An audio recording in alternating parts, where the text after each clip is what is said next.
Hey everyone, it's Casey Martin from Wine Country Woodworks and Wine Country Mica Powder, and this is going to be the first wood turning project I've done in about 3 years. So, as many of you know who follow the channel, I was in a long-term shop for about 4 years until I moved out of my college town back up to where I grew up, close to my parents with my wife, and until her and I bought our own home and then got my new finalized shop that you can see me working in this video.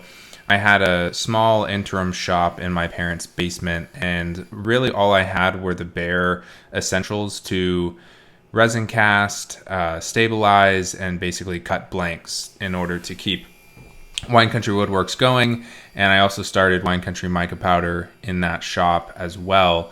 However, I did not have my lathe. It was still in storage. I couldn't really do any wood turning at all. The little bit of projects I could do were still all around resin casting. And you can see this is one of the limited edition blanks that I'm going to be turning. The rest of those blanks from that particular block I showed, as well as another block of somewhat similar style limited edition blanks, I'm going to be selling on my Etsy, so a link will be in the video description below.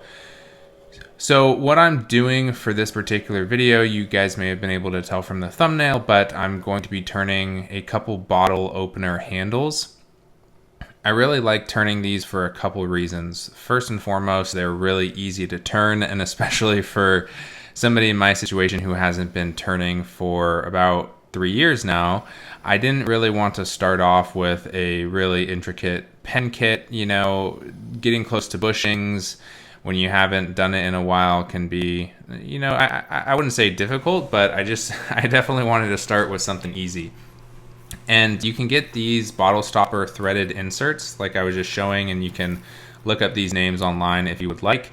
But you can get these that not only work for bottle stopper kits, but there's also quite a bit of other hardware that work for them too.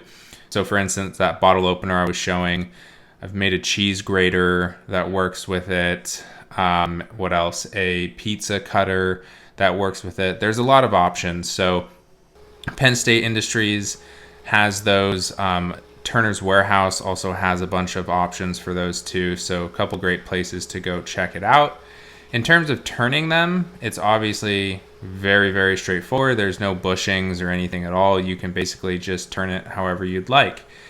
One of the things I did that I'm kind of showing a little bit right there as I'm spinning, which was a mistake, was I drilled my hole slightly off center, which resulted in me needing to bring the end down a lot thinner than the top.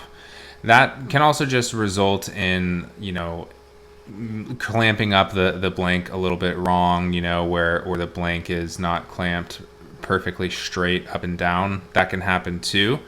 However, in my case, I'm pretty sure just because it was a little off center, which it isn't too big of a deal. It could have been a combination of the two for all I know. And one of the things you could do is just make it shorter, right? But I wanted to keep the whole blank because I thought it was a really cool looking blank, and so I wanted to show it off as much as possible in the finished product. And also it's still a decent size for a handle. So really simple sanding process. I basically just did 220 and then a couple micro meshes, and then the main star in the show for finishing this is using my buffing system. So the majority of the time is spent on this first wheel, which is Tripoli, and what I'm using here is the Beal 3 wheel buffing system.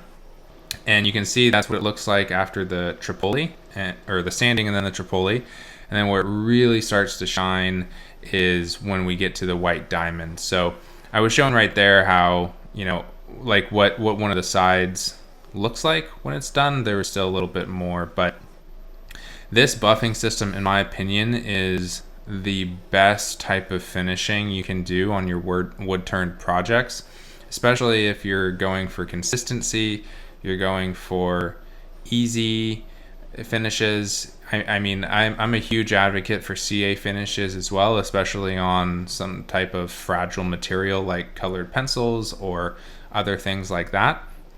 However, even with a hybrid blank like this with wood and resin, you can get a very, very even sheen across all of it. This final wheel right here is carnauba wax, which just gives not only a nice little extra sheen, but mainly a nice protection. And you can see when we're looking at it under the light, there's a very even sheen across both of the materials. And I love this blank. You'll see the other blank coming up shortly. Kind of torn between which is my favorite or not. I love the oceanic look that this particular blank has, and I'm always a sucker for hybrid blanks, and I really like the fit of it. You can see me kind of testing it out right there, and definitely going to be something we'll hold on to for a while. Not sure if I'll gift this out or not, but really, really liked that one. This next blank is just a dye stabilized blank. I believe I might have unintentionally double dyed this a little bit. 90% of the color is that kind of teal blue color you can see right at the top. There are a couple spots of like a reddish purple in it, and I'm not entirely sure if that's because maybe I accidentally like dropped it into a different color before I did the full stabilizing or what that's from. But nonetheless, in the final turned project, it looks really, really good. Another thing I kind of wanted to throw out there from a video production standpoint is getting used to my new shop and not using my cameras for turning for a while. I did have a couple mishaps in terms of like autofocus and stabilization and things like that. And so, it still ended up being fine, of course, for this video, but that will, of course, be fixed in the future, as well as finally, after this video, found my GoPros and a couple of the other tools that I use for really fun camera angles while turning. So really excited to continue making turning videos for you all on the channel, which has been a long time coming. So that's going to be a lot of fun to be doing. And please comment down below with any suggestions you all have for fun type of ideas, fun type of materials to maybe cast and then turn. And here's the final project of that other one. I almost feel like I got a better finish on it, maybe because the stabilized wood is obviously all one material, but it's also just absolutely beautiful. And as I was mentioning, there's a little bit of that red. So anyway, really excited to be making videos with you guys again. Thank you so much for watching. Like the video if you liked it. Subscribe to the channel if you're new and like the content. And comment down below what you all thought. Thank you so much for watching. I'll see you in the next video.